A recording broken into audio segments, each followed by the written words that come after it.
que os slides todos eu vou enviar.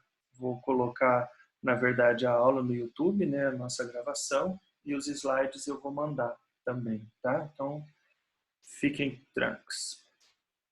Muito bem, então vamos continuar a nossa aula aqui para dar tempo da gente conversar sobre tudo. Todos estão enxergando o slide ali de novo? Estamos enxergando aonde nós paramos? Muito bem. Tá. Então, pessoal, o nosso organismo, como eu falei, ele produz também substâncias, né, que têm essa ação. Né? E o principal exemplo, né, como eu falei para vocês, que a gente pode citar, a endorfina é um exemplo clássico, né? E normalmente, como eu falei, ela é liberada, por exemplo, após atividade física. Não posso comer chocolate, por exemplo, libera endorfina. Então, assim, alguns eventos, né, faz com que o nosso organismo libere esse tipo de substância, e é justamente por isso que muitas vezes essas ações que fazem com que o organismo libere essas substâncias causam essa sensação agradável, né? Essa sensação de saciar, né? E, obviamente, essa sensação que a gente tem quando dessa planta, né, da papoula, do ópio, como o Aston falou, de mastigar na colombo, então, porque causa essa sensação, né? Então, é uma sensação muito agradável, tá? E a gente vai ver durante a aula que é justamente por conta de alguns desses efeitos que nós temos que tomar um certo cuidado, tá? Mas nós vamos seguindo aqui, qualquer dúvida vocês vão perguntando, tá? Então, no nosso corpo, pessoal, os receptores, que são chamados receptores opioides, ou seja, esses receptores que vão absorver, de certa forma, essas substâncias, né, que a gente chama de opiáceos, eles estão espalhados de forma generalizada no nosso corpo, né, de maneira geral, no sistema nervoso central, tá? Então, eles têm receptores no hipotálamo, receptores no sistema límbico, na medula, né? Então, é justamente por isso que esses analgésicos do tipo opioides, eles são também denominados analgésicos de ação central, né? Por quê? Porque ele atua no sistema nervoso central devido à região, à localização dos seus receptores, tá? Entretanto, nós encontramos também receptores opioides no intestino, tá? Mas, sem dúvida alguma, a predominância é no sistema nervoso central, tá? Principalmente no hipotálamo e na medula, tá? Então, esses receptores opioides, eles podem ser de diferentes tipos, tá? Vocês não precisam decorar esses nomes esquisitos agora, mas eu só quero que vocês entendam que existem diferentes tipos, porque vocês compreendendo esses diferentes tipos, a gente vai entender alguns dos efeitos colaterais, alguns dos efeitos esperados, né? Então, os 4 tipos básicos de receptores opioides, receptores esses que, como eu falei, está distribuído, né, no nosso sistema nervoso central, em diferentes regiões do corpo, são os receptores opioides Mi, Kappa, Delta, Sigma e Epsilon, tá? Então, quando a gente fala em alguns desses receptores, a gente pensa em analgesia, né? Então, em analgesia em nível supraespinhal e espinhal. Agora, quando atingir, né, esses receptores do tipo sigma, aí a gente acaba que observa alterações comportamentais. Então, euforia, alucinação, delírio, né? E o epsilon, né, ele potencializa a analgesia, né? Então, o que acontece, pessoal? Por que os analgésicos opioides geram todos esses tipos de efeito? Opa! Porque a gente não consegue isolar receptores. Então, infelizmente, por mais que se desenvolva, a gente não consegue com precisão isolar a substância, o medicamento, o opioide, para um receptor específico. Por isso que muitas vezes a gente observa associado à analgesia essas alterações comportamentais. Então, a gente observa euforia, alucinação, alguns efeitos cardíacos. Então, por isso que é um medicamento que a gente tem que usar com bastante cautela, né? A gente tem que tomar bastante cuidado, tá? Então, vamos conversar um pouco sobre esses receptores, só a título de curiosidade para vocês. Alguns dos efeitos, por exemplo, aqui a analgesia. Observe, a analgesia espinal, por exemplo, ela é observada em todos os receptores, ó, tanto kappa quanto delta, né? Por exemplo, depressão respiratória. Esses receptores aqui, ó, eles causam, muitas vezes, depressão respiratória, né? Então, esse é um dos efeitos que a gente espera. Então, pacientes com problemas respiratórios, nós temos que tomar muito cuidado em prescrever esses tipos de analgésicos. Por quê? Porque se atingir alguns desses receptores, é de se esperar uma depressão respiratória. Então, esse paciente pode vir a apresentar um quadro de deficiência respiratória séria, tá? Euforia. Olhem lá, opa, aqui. A euforia, ela se dá basicamente pelo receptor Mi, tá? Então, esse tipo de receptor, ó, ele é o responsável por causar essa sensação de euforia, tá? Então, pessoal, como que acontece? Qual que é o mecanismo de ação desses opioides, né, como a morfina? O que basicamente acontece, né? Então, como eu falei, nós temos receptores opioides espalhados no nosso corpo, né? Então, quando é ingerido, né, essa substância opioide, o que vai acontecer? Eles vão se ligar a proteínas inibitórias. E isso faz com que cause o fechamento de canais de cálcio e a redução na produção de monofosfato de adenosina. E tudo isso é um nome gourmet, né, para falar que entende de maneira simplificada o quê? A redução da excitabilidade dos neurônios, né? Então, se como um efeito final desse mecanismo, eu tenho uma redução na excitabilidade dos neurônios.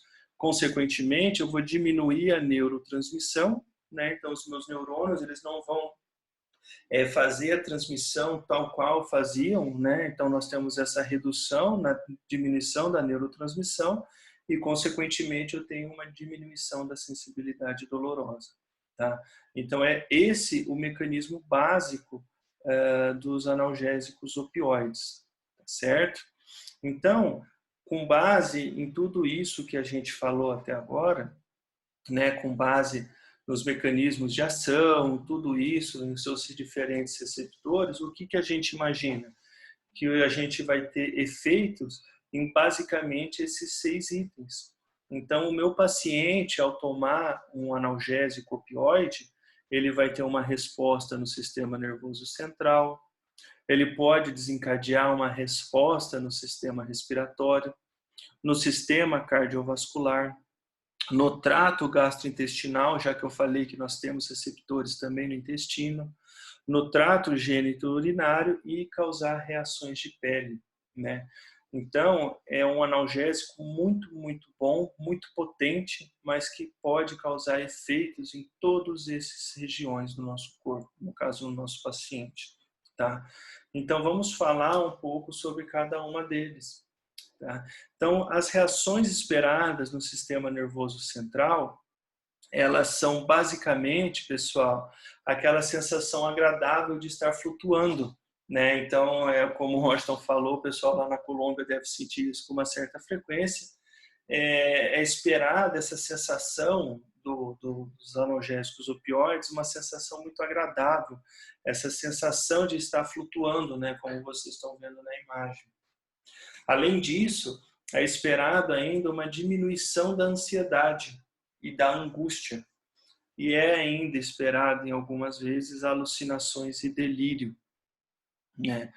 E justamente por conta dessa sensação, dessa diminuição do sistema nervoso, essa sensação de flutuação, é comum o paciente apresentar muita sonolência, né? E essa diminuição da capacidade cognitiva. Então, é normal o paciente ele ficar meio sonolento, meio grogue.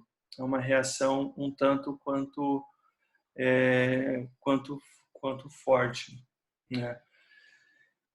E aí, Ah, sim, é ali daí Washington falou assim, mas depois que passa o efeito, vira aquela angústia, né? Então isso também acontece, né? Por isso que gera dependência, né? Por quê? Porque depois dessa sensação toda agradável, quando passa o tempo de meia-vida, passa esse período de absorção do medicamento, é comum a gente ter essa angústia e fazer o quê? Fazer com que você queira tomar de novo o medicamento, né? Então, por isso que é a famosa dependência, tá? Além disso, pessoal, no sistema respiratório, os analgésicos, opioides, eles causam uma depressão respiratória. Então, tende a causar uma diminuição desse fluxo, dessa função respiratória, né? Com isso, o que a gente deve imaginar? Se eu tenho uma depressão respiratória causada pelo meu medicamento, ele é, portanto, contraindicado para pessoas com problemas respiratórios, né? Então, o paciente que, porventura, tem problema respiratório, asma, qualquer tipo de situação, alteração da função respiratória, é muito, muito perigoso você prescrever um medicamento desse, tá? Um opioide. Então, tomem cuidado. Entretanto, um outro efeito que a gente tem é a supressão da tosse, né? Então, é comum médicos prescreverem esses analgésicos, opioides, por conta desse efeito colateral, né? Então, olha que interessante, apesar de não ser o foco, né, um efeito colateral é o tratamento da tosse, né? Então, alguns desses medicamentos, muitas vezes, são indicados, né, na área da medicina por conta de tratamento de tosse. Alterações cardiovasculares, né? Então, de maneira geral, os analgésicos opioides, eles vão causar vasodilatação, tanto de vaso quanto artéria, né? Então, é normal observar o quê? Uma vasodilatação arterial e venosa, né? Então, se a gente observa uma vasodilatação, né, tal qual vocês observam na imagem, é de se esperar que nós tenhamos uma hipotensão arterial, né? Então, tem que tomar cuidado também por conta da alteração da pressão arterial, tá? Então, vejam só quantos efeitos, né? E no trato gastrointestinal, né? Então, por conta de ações, né, causadas no trato gastrointestinal, pacientes fazendo uso desses medicamentos, muitas vezes vai ter uma diminuição da secreção ácida no estômago, tá? E além disso, vai reduzir a absorção de água, tá?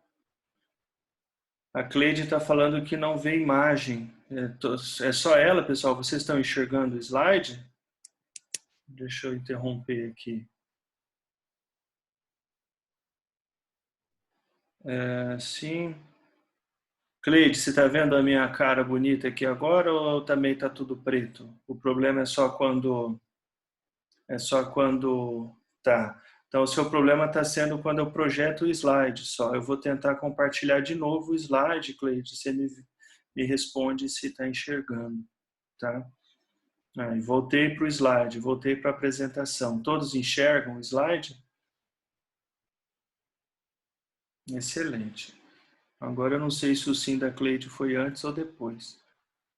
Cleide, está vendo o slide? E Cleide, então eu acho que o problema é alguma configuração do seu computador ou do seu celular, eu não sei. Eu vou de qualquer maneira no vídeo, tá? Você, no vídeo, obviamente, vai estar gravando a minha tela, então deve aparecer os slides, tá bom, Cleide? Mas, de qualquer maneira, o mais importante, eu acho, é você escutar o que eu estou falando, tá? E depois eu passo os slides para vocês, tá bom?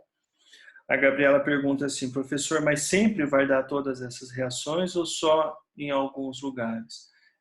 Isso não é sempre, tá? Então, isso é importante também, né? Esse é o tipo de reação que pode acontecer, que não seria surpresa, mas não quer dizer que vai acontecer com todos os pacientes.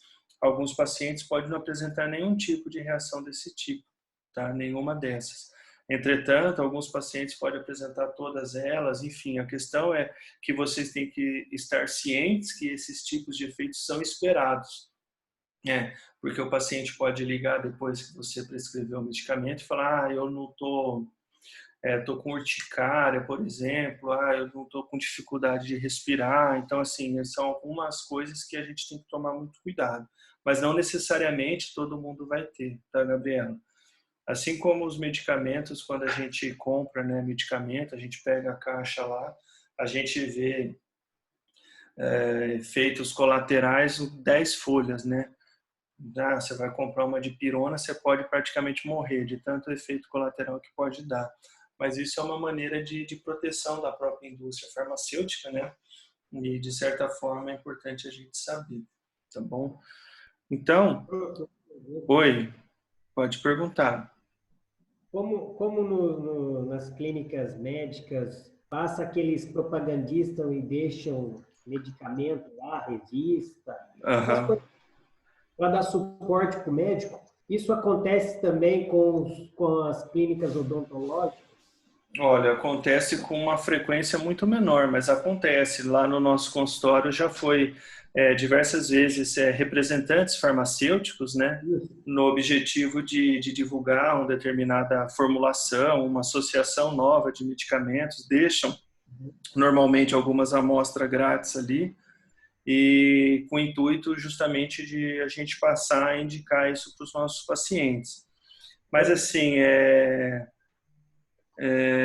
um tipo de coisa que depende muito, né? Eu particularmente tenho um protocolo que eu gosto de seguir, então, mas assim, mas acontece, não com tanta frequência quanto na clínica médica, mas acontece, É tá? porque, é porque tipo assim, eu tenho amigos que era propagandista, e Uhum, eles falavam que além dele visitar as clínicas médicas e dar os produtos como, vamos falar brinde, amostra grátis, né? uhum, Eles, eles também davam uma. Ele passava também, tipo, os artigos falando para que o medicamento serve, uhum.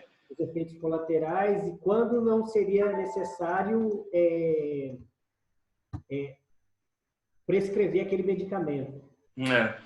Porque isso acaba ajudando também, porque, tipo, sai um medicamento novo, a gente vai ter que comprar o medicamento para ler a bula do medicamento.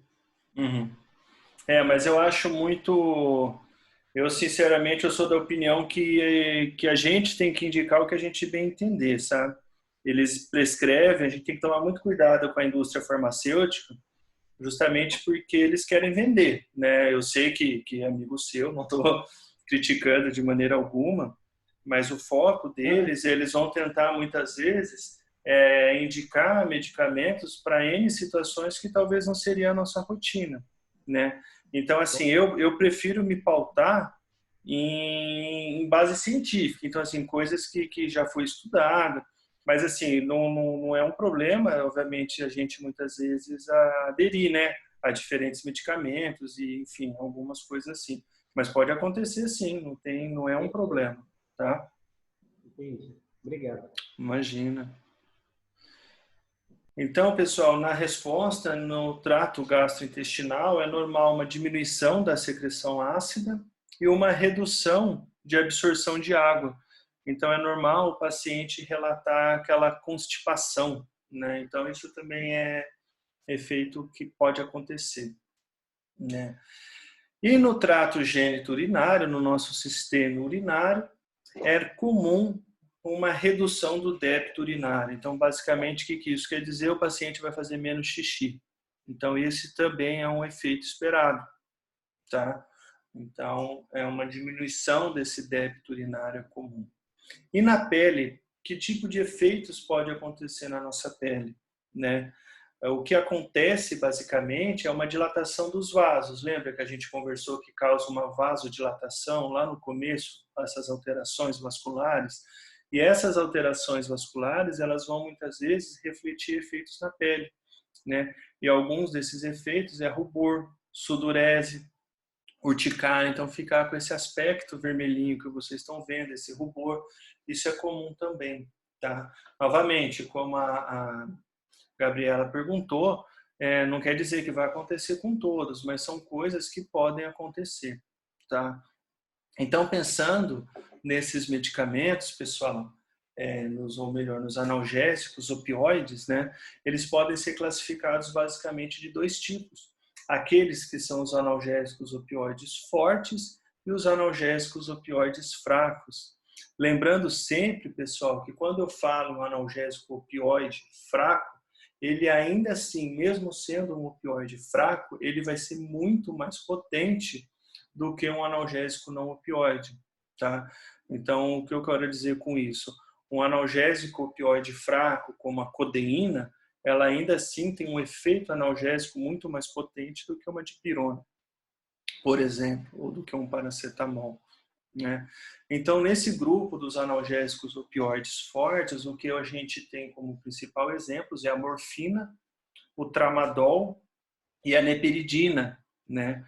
E nos analgésicos opioides fracos, os principais exemplos é a codeína e o propoxifeno. Dentro da odontologia, pessoal, é mais comum nós utilizarmos a codeína como um opioide fraco. Então, derivados da codeína, o Tilex, por exemplo, é o nome comercial de um medicamento muito comum, né? E a morfina, normalmente, é um medicamento que é utilizado por via parenteral, né? Então, ele normalmente ele não se dá por via oral, né? E aí, pessoal, além de codeína e morfina, nós temos um grupo mais forte ainda que é a heroína, né? Que é também um opioide muito forte, mas ele basicamente não tem indicação dentro da odontologia, tá? A heroína, eu não preciso falar para vocês, né? Todos vocês já devem ter ouvido falar, sabem o quão forte é, né? Então, assim, eu já vou chegar lá, tá, Washington, no tramadol, quando eu entrar lá no fim da aula, nos mais utilizados para odontologia. E aí, pessoal, quando a gente pensa em codeína, morfina e heroína, novamente, a codeína ela tem boa absorção oral e ela é menos potente do que a morfina. Ela é em torno de 12 vezes mais fraca do que a morfina, tá? E, portanto, ele causa menos dependência. Já a heroína, por sua vez, a gente obviamente sabe que a morfina é mais forte que a codeína e a heroína ainda é mais forte do que a morfina de 2 a 3 vezes. Então, a heroína de todo o grupo, né, a gente tem que entender que a heroína é a que causa esse maior poder de euforia, né? Então, é a que causa justamente a maior dependência, tá? Então, novamente, pessoal, só recordando, na nossa aula, né, naquela sequência que a gente tem, né, a respeito de analgésicos, de analgesia em odontologia, a gente sempre deve começar, né, com aqueles analgésicos mais fracos, né, os famosos paracetamol. Deixa eu só responder o professor Fábio aqui.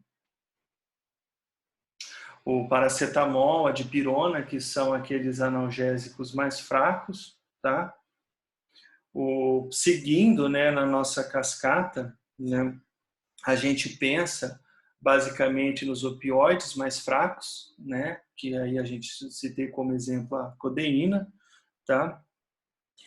E os opioides mais fortes, por sua vez, a morfina, esse tipo de coisa, já para dor intensa. Então, os principais medicamentos que a gente usa, né, para analgesia, né, então pensando em dor e esse tipo de coisa, a gente acaba utilizando para dor fraca ou moderada. Então, se em algum momento, em algum procedimento odontológico, você vir a apresentar dor intensa, aí muitas vezes a gente vai ter que pensar em algum opioide mais forte, tá? Então, a cascata, ela é basicamente essa. Professor, se for na farmácia com uma receita, compra morfina, compra, mas a aplicação da morfina, o Cleide, ela se dá por via parenteral, né? Então, ela não tem, de maneira geral, uso odontológico. Então, é muito difícil. Normalmente, a aplicação da morfina se dá em uso hospitalar, mas o paciente consegue, muitas vezes, comprar, né? Mas a aplicação se torna, na maioria das vezes, em ambiente hospitalar. Aí a dolantina é mais forte do que a morfina, Thaís. A dolantina, Thaís, ela é é a meperidina, né? Então ela é mais fraca. Ela está entre a codeína e a morfina, tá? Então o efeito analgésico dela normalmente é mais fraco do que a morfina. E o tramadol não é. O Washington perguntou e já respondeu. Isso aí, Washington, facilitou meu serviço. Pessoal, então na odontologia, né, então os principais opioides que a gente vai utilizar na odontologia é a codeína, né? A codeína essa sim utilizada por via oral, né? O nome comercial que vocês devem lembrar é o Tilex, né? Que é uma associação, na verdade, de codeína com paracetamol. Então é um analgésico muito bom.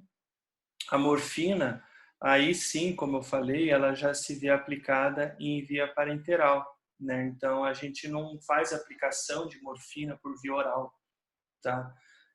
Mas enfim, muitas vezes devido à necessidade de um alívio da dor, a gente acaba que utiliza. Mas o que é importante vocês entenderem? Que os opioides, eles não têm ação anti-inflamatória. Tá? Os analgésicos, opioides, eles vão ter basicamente, pessoal, ação analgésica, né? Então ele vai atuar, né, no nosso organismo através de ação analgésica e não tem ação anti-inflamatória. Por isso que mesmo prescrevendo analgésicos opioides, se você julgar que esse é o caso, a gente associa ainda anti-inflamatório, né? Porque não adianta nada você mascarar, né, esse efeito inflamatório, prescrever um analgésico potente se o paciente não está tomando um anti-inflamatório, tá? Então nós temos mais 10 minutinhos aqui. Então os efeitos colaterais, né? Então alguns tipos de efeito, como eu falei, só recordando, que são os principais, os mais frequentes que a gente observa na odontologia, é a sedação, né, essa sensação do paciente estar sedado, é a constipação, náusea e vômito, a boca seca é comum também. Como eu falei, o mais importante talvez é essa depressão respiratória, né, porque nesse caso, se o paciente tem problemas respiratórios graves, você entra com um analgésico opioide, esse paciente pode vir a ter uma depressão tão forte respiratória e virar óbito, né? A pele quente, eritema, então é comum o paciente ter também aquele rubor, aquela pele, a pele quente, o eritema, tá? Pessoal, então com isso, a aula de hoje, como eu falei, é sobre os analgésicos opioides. Eu espero que vocês tenham compreendido. Tá? Como eu falei, eu gostei muito do formato dessa aula, espero que vocês também tenham gostado. Depois eu peço, se vocês puderem me dar o feedback ali no grupo, enfim, o pessoal mesmo, só para eu saber se melhorou o entendimento assim. Tá? Nós temos ainda aqui 8 minutos e, se vocês me permitirem, eu posso fazer um pequeno resumo daquela aula de pós-graduação que o Washington pediu. É uma aula, como eu falei, que eu acho bem interessante e espero que todos tenham assistido, tá? Vocês assistiram? Só o Washington, pouca gente assistiu. Em relação, obviamente, vamos perguntar aqui em relação à aula de hoje. Alguma dúvida, pessoal? Alguma coisa que não tenha ficado clara? Vocês conseguiram compreender bem essa sequência de controle de dor, né? Essa necessidade de controle, como eu falei, que muitas vezes a gente faz, tá? Eu vou colocar a aula no YouTube, podem ficar tranquilos, tá? Toda essa aula eu gravei, tá bom? Então vai dar tudo certo, vai ficar no YouTube. E em relação a essa aula de pós-graduação, pessoal, o objetivo principal era orientar um pouco vocês sobre as possibilidades de pós-graduação que a odontologia oferece, né? Porque, como eu sempre bato na tecla para vocês, nós queremos que vocês sejam excelentes profissionais, façam excelentes cursos, excelentes pós-graduações, se tornem professores, dentistas, tenham consultórios de maneira excelente. E, obviamente, eu sempre bato na tecla que a pós-graduação é muito importante, tá? Então, todo curso que vocês fazem, após concluir a graduação, né? Então, após você se formar, receber o seu diploma, é denominado de pós-graduação. Então, esse é um ponto importante. Então, o mestrado é um tipo de pós-graduação, um doutorado é uma pós-graduação, especialização é um tipo de pós-graduação, tá? Então, todo esse curso que a gente faz após a graduação é uma pós-graduação. E aí, pessoal, nesses grandes grupos, né, nesses diferentes tipos de pós-graduação, nós temos dois principais grupos, que são aquelas que são voltadas para a área acadêmica, que é a que a gente chama de stricto sensu, que são os mestrados e os doutorados, que normalmente se vê indicado para profissionais que queiram seguir a área acadêmica, ou seja, querem se tornar professores. Não quer dizer que quem não quer ser professor não pode fazer um mestrado, lógico que pode, né? Mas o foco normalmente é para quem vai seguir a área acadêmica. Enquanto que o lato sensu é um outro grande grupo de pós-graduação que visa basicamente o aprimoramento da prática clínica, né, do desenvolvimento clínico. Então aqui os principais exemplos que nós temos são as especializações e as residências, né? E especialização e residência, apesar dos dois voltarem muito foco para esse desenvolvimento clínico, eles são bem diferentes no seu formato. Então, a residência tem uma carga horária muito grande, normalmente exige dedicação exclusiva. Isso quer dizer o quê? Para quem é residente, faz residência, essa pessoa, normalmente, a faculdade exige que a pessoa fique lá todos os dias. Isso quer dizer que não pode ter vínculo empregatício, não pode ter carteira assinada, esse tipo de situação. Enquanto que a especialização, ela normalmente acontece um final de semana no mês, né? Então são módulos mensais. De maneira geral, as especializações são pagas, você paga uma mensalidade, enquanto que as residências normalmente você recebe bolsa, né? E como a residência você recebe bolsa, é de se esperar que ela seja mais concorrida, né? Então, o Washington está perguntando como se inscreve. As residências são provas, é um processo seletivo, né? Então, dependendo da faculdade que você vai fazer, é um determinado processo seletivo. Então, por exemplo, na UEM, aqui em Maringá, é uma prova que envolve 3 etapas, uma prova teórica, e aí uma entrevista e avaliação do currículo, né? Então, avalia tanto o seu currículo, quanto a sua prova teórica, quanto a entrevista. Então, assim, por isso que eu bato na tecla que nunca é cedo demais para começar a aprimorar o currículo.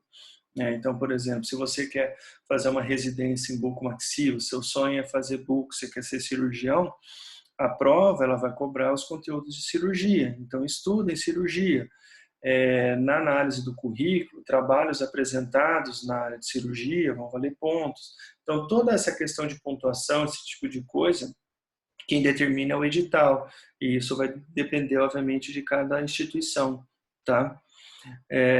Todos esses, são pós-graduações. Você precisa da graduação concluída, tá? Então, para fazer a prova, normalmente eles vão exigir que você envie o seu diploma ou a colação de grau, tá? Então, normalmente é feito ou por profissionais que já são formados ou por aqueles que estão no último ano da graduação, porque a aula vai começar no ano seguinte e aí vai ter que apresentar a colação de grau, por isso que muitas vezes se pede a colação de grau antecipada, tá? Mas assim, basicamente, pessoal, isso obviamente é um resumo muito grande, né, de uma aula que deveria ser dada num tempo muito maior, mas é basicamente isso, tá? Depois, quando voltarem as aulas presenciais, eu vou ter o maior prazer da gente conversar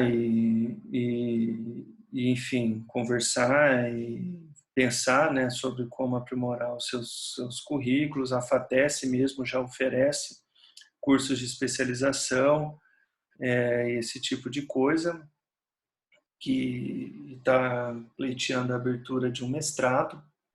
Então, eu acho que até vocês se formarem, se tudo der certo, a faculdade vai estar ainda num ponto ainda maior, tá? Eu oriento alunos da graduação, né? Oriento projetos de PIBIC no doutorado. E, Amy, eu mando já agora, tá? Eu terminando aqui a nossa aula, eu já mando o PDF no grupo, tá? No grupo de WhatsApp. Pessoal, meu tempo está acabando, tá? Eu tenho menos de 1 minuto. Eu estou com saudade de vocês, por incrível que pareça. Nunca achei que eu ia dizer isso, mas eu estou com saudade de dar aula de vocês. Até da Tufão e da Tsunami eu estou com saudade. E se tudo der certo, espero que tão logo a gente esteja juntos, né? Pelo menos em alguma forma presencial, tá bom? Um abraço para todos vocês, uma boa noite. Espero que vocês tenham gostado, tá? Depois, como eu falei, deem um feedback para mim, é importante para mim, tá bom? E até a próxima. Boa noite, pessoal.